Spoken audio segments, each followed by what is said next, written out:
여호수아의 길 네 번째, 나와 내 집은이라는 말씀의 제목으로 주의 말씀 함께 나눠보고자 합니다. 가족들과 함께 어느 가족 모임이 있어서 같이 가는 중에 그 도착하는 그 목적지에 마지막 한 1분 정도 남아있는 길에 일방통행길이 있었습니다. 근데 그 일반통행길로 가면 분명히 1분이면 갈 것 같은데 일반통행인이 갈 수가 없습니다. 돌아서 가면 5분이나 걸리는 겁니다.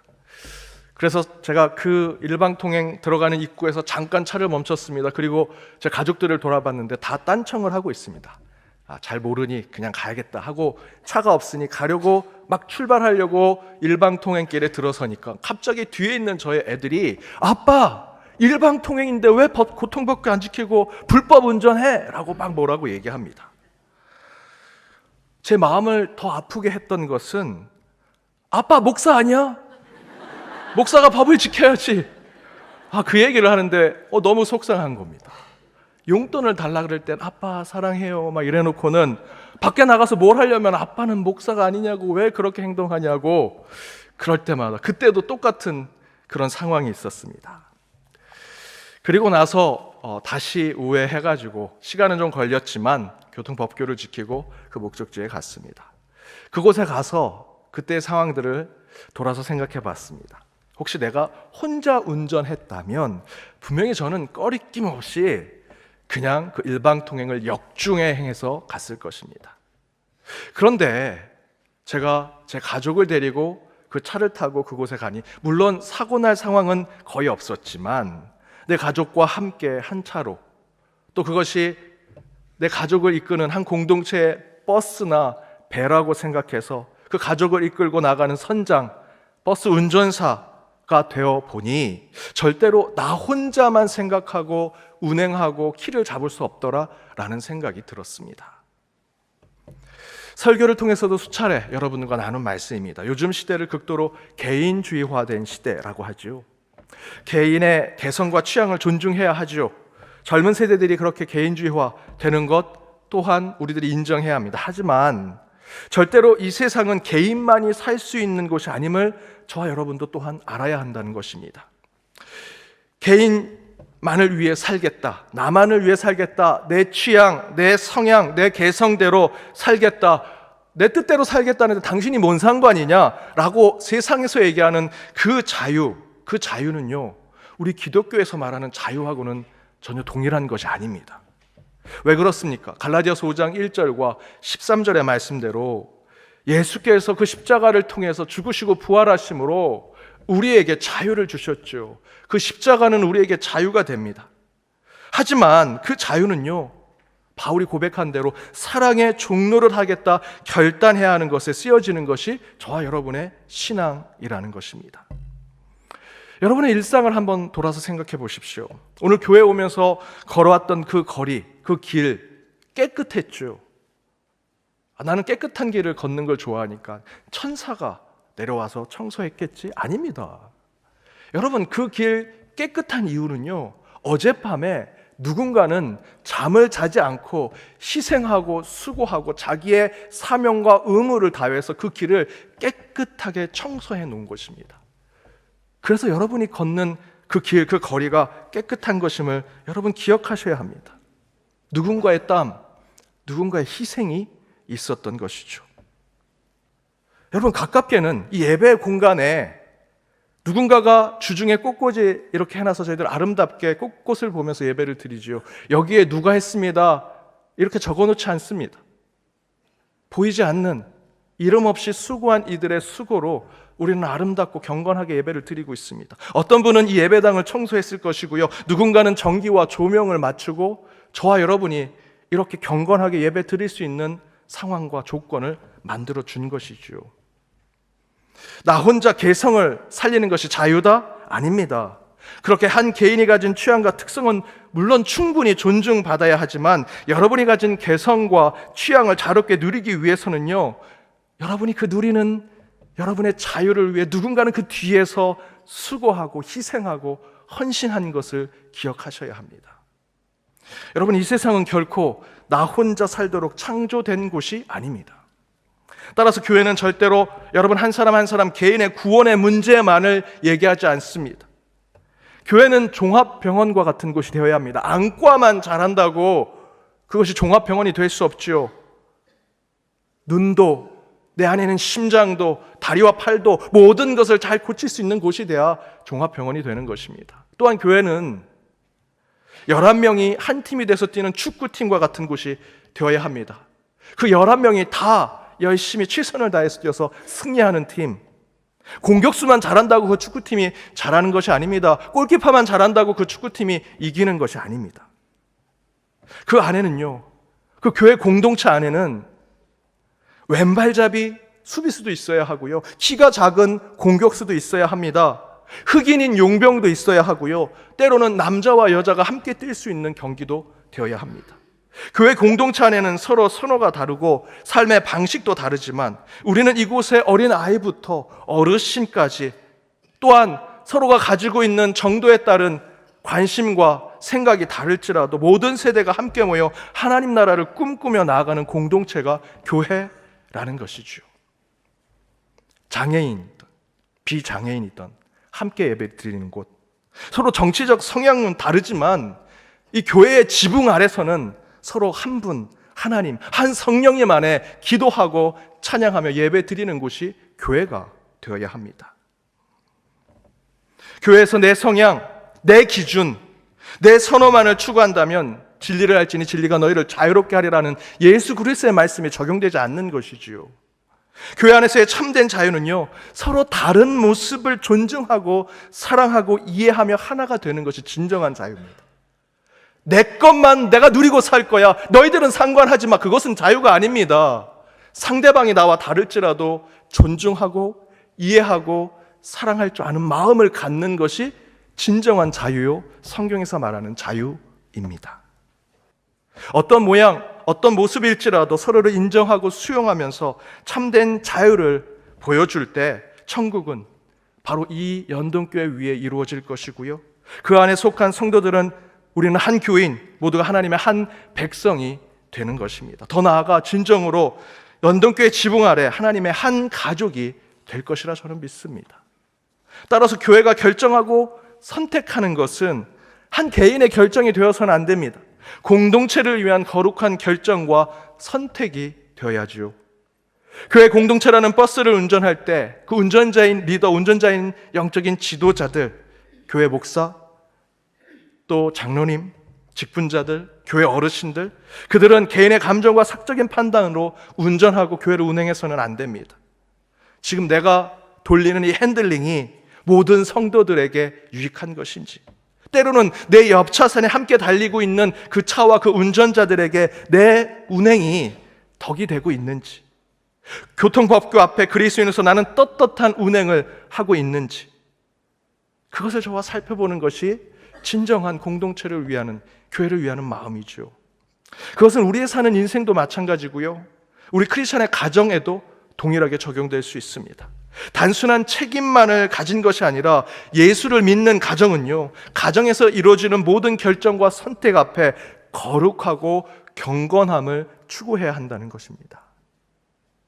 제임스 클리어라고 하는 작가가 아주 작은 습관의 힘이라고 하는 책에서 이렇게 썼습니다. 우리가 내리는 모든 결정은 곧 우리가 어떤 사람이 되어 갈지를 결정하는 것이다. 여러분의 인생의 그래프 또는 여러분의 인생의 여러 갈림길들을 한번 하얀 백지를 놓고 한번 거보십시오. 양자택일 중에 A와 B 중에 B를 선택하고 그 다음에 가나다 중에 나를 선택하고 쭉쭉쭉 가는 여러분의 인생의 그래프를 그려보면 그것이 여러분의 삶 그대로를 보여주는 것이죠. 그 총합이 무엇입니까? 여러분이 때때마다 선택하고 결정한 것이 여러분을 그대로 보여주는 것입니다. 저는 거기에 더해서 우리 교회, 우리의 가족의 공동체를 이렇게 표현해 보고 싶습니다. 우리 가정이 내리는 결정은 곧 우리 가정이 하나님 앞에 어떤 가정이 되고 우리 자녀들이 어떤 가족의 삶을 꾸리게 되는지를 결정하는데 매우 중요한 것이 될 것이다. 여러분의 개인의 삶도 여러분의 선택과 결정 가운데 여러분의 삶이 결정되는 것처럼 우리의 가정도 그 가정 안에 있는 가장이나 또는 리더가 어떤 결정과 선택을 하는 것에 따라 그 교회가 가진 그림, 모습, 정체성이 나타나게 된다라는 것이죠. 크리스찬의 가정이라면, 그리고 여러분이 크리스찬의 가정의 중요한 리더의 역할을 하고 있다면, 여러분의 결정과 선택으로만 끝나는 것이 아니다라는 것을 기억해야 한다는 것이죠. 그래서 여러분의 선택, 여러분의 결정은요, 반드시 기도 가운데 경건하고 거룩하게 결정하셔야 합니다.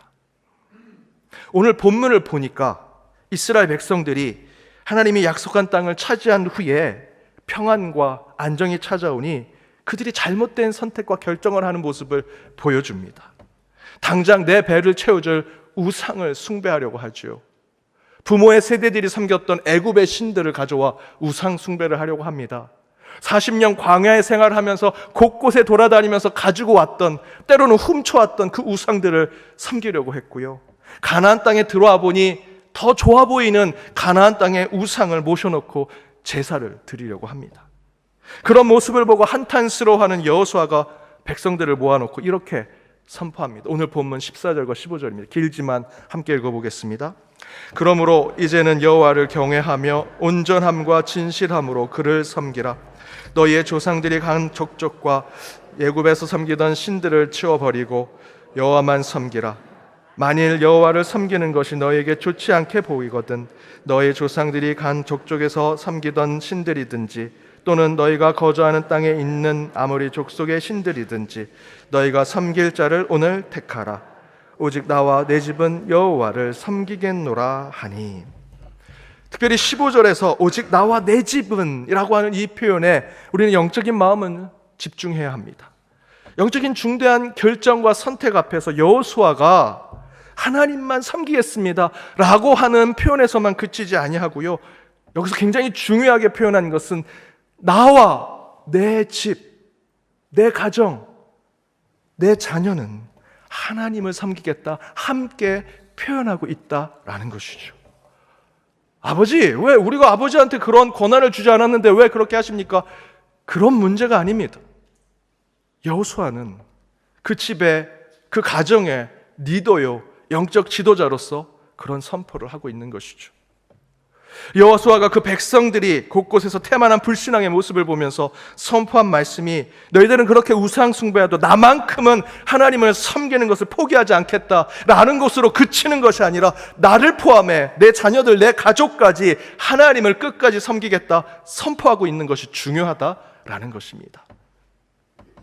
요즘 과거의 역사와 뿌리는 나 몰라라 한 채 자유만을 외치는 시대지요.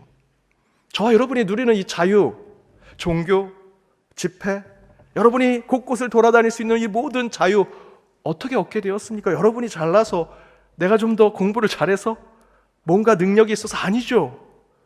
우리의 선배들이 피땀으로 이 땅의 자유를 만들어낸 것입니다. 그런데 그 역사와 뿌리는 나 몰라라 한 채 자유만 외치는 이 시대에 나와 내 가족은 하나님만 섬기겠다고 담대하고 거침없이 선언한 이 여호수아의 고백은요, 교회뿐만 아니라 이 시대의 사람들도 함께 들어야 할 영적 선포라고 저는 믿습니다. 그것이 진리고 옳은 것이라면 여러분, 당당히 내 자신뿐만 아니라 내 가족도, 내 공동체도 함께 하겠다 선포할 수 있는 담대함이 우리 가운데 있어야 합니다. 그런데 세상의 시류는 반대로 흘러가고 있죠. 어느새 부모와 자녀의 지위가 역전된 시대를 살고 있습니다. 부모가 자녀에게 인생의 진중한 조언과 충고를 하면 어느새 자녀들이 부모는 꼰대야 라고 얘기합니다. 부모가 진심으로 조언과 충고를 하는데 그것을 무시하는 시대가 되었습니다. 무시를 당하고도요, 부모인 저희들은 허허허 웃고만 있습니다. 우리 자녀들이 과거 억눌리고 대접하지 못했던 시대로 돌아가서는 안 되지만 부모가 가지고 있는 영적 역할, 그리고 부모 어른으로서의 아버지, 어머니의 모습은 잃어버려서는 안 되는데 어느새 그 가정의, 그 가장이, 주인이 고3 자녀, 고3 자녀가 있는 가정은요, 그 자녀가 왕이 됩니다. 너무나 지나치게 귀중하게 키운 그 자녀들은 그 집에서 소황제가 되는 시대가 되고 말았습니다. 자녀를 소중하고 귀하게 키우는 것은 당연하고 중요한 부모의 역할인 것은 맞습니다. 하지만 예수님이 하나님을 부를 때 아빠, 아바, 아버지라고 부른 것을 저와 여러분이 간과해서는 안 됩니다. 또한 성경에서 부모를 공경하라, 내 부모에게 순종하고 배우라라는 이 성경의 말씀을 저와 여러분은 반드시 기억해야 합니다. 그렇게 하나님이 부모에게 주신 정직하고 바른 영적인 권위는 잃어버리지 말아야 한다라는 것이죠. 그것이 곧 우리 자녀들에게도 스마트폰, 유튜브와 같은 디지털 데이터에 빼앗긴 참된 삶의 지혜의 원천을 회복시켜 줄 수 있는 것이라고 저는 믿습니다. 진정성 있는 부모의 영적인 권위의 회복은 자녀들에게도 분명한 선한 영향력을 주게 될 것입니다. 여호수아처럼 나와 내 집, 내 자녀와 내 가정은 오직 하나님만 섬기겠다라는 선언이 여러분 가정 가운데 이루어져야 합니다. 부모를 향해, 부모를 위해 어머니 아버지가 기도할 수 있는, 내 자녀를 향해서, 내 자녀를 위해서 어머니 아버지가 기도할 수 있는 영적 권위를 저와 여러분이 가져야 합니다. 부모의 진심 어린 충고와 조언이 자녀의 가슴에 새겨지는 신앙의 지혜가 되는 모습이 여러분 가정 가운데 있어야 한다라는 것이죠. 우리 자녀들 잘 되게 하는 것, 그들을 위해 기도하는 것 필요하지만 그 기도만큼이나 저와 여러분이 담대하게 그 가정을 이끌어낼 수 있는 멘토와 같은 모습을 다시 회복해야 합니다.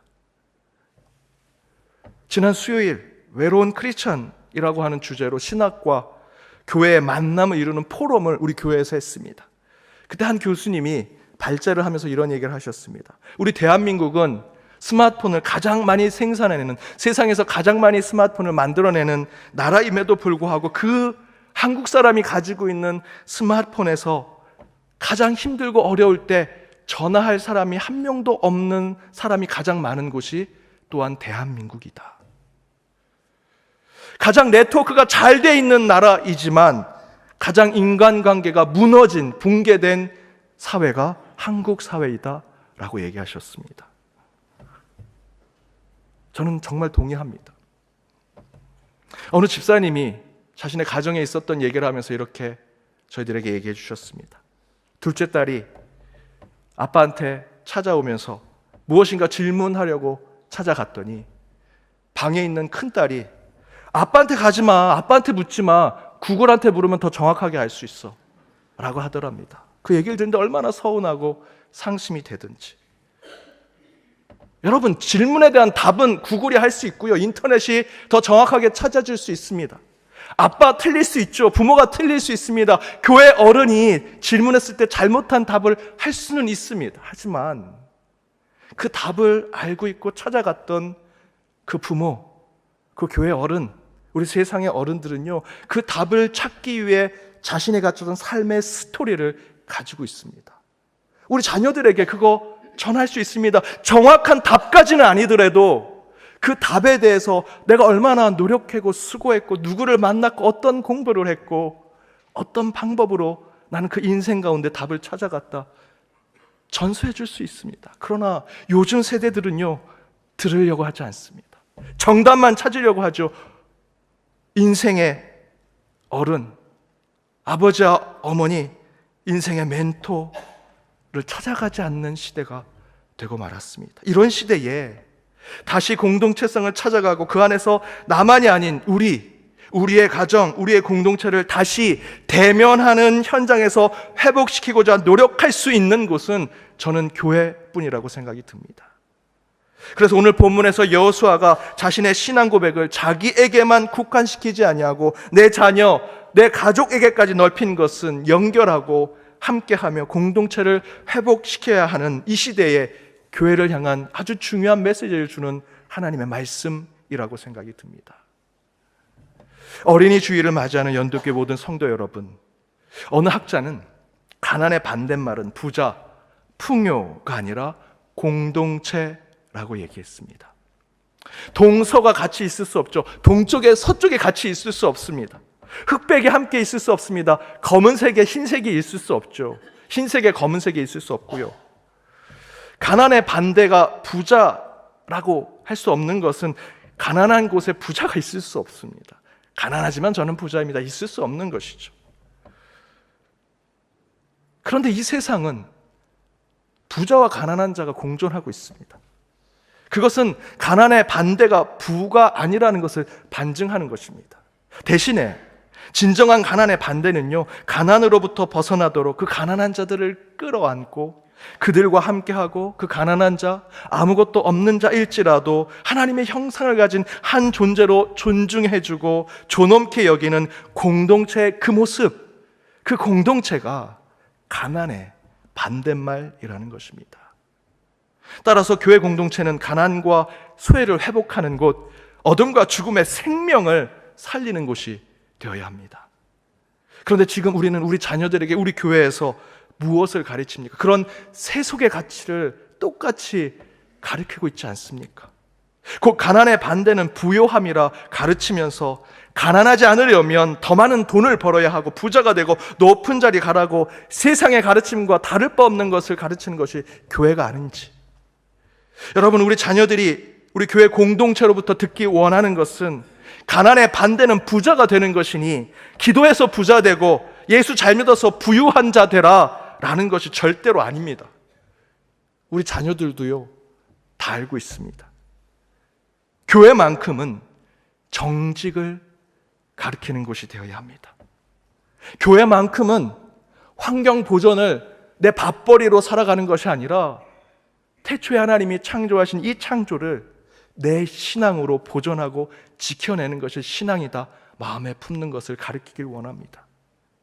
교회만큼은 바르고 옳은 일 위해 살아야 한다, 교육하는 곳, 교회만큼은 가난하고 소외된 이들과 함께 사는 것을 천국이라 고백하는 곳이 되어야 한다라는 것이죠.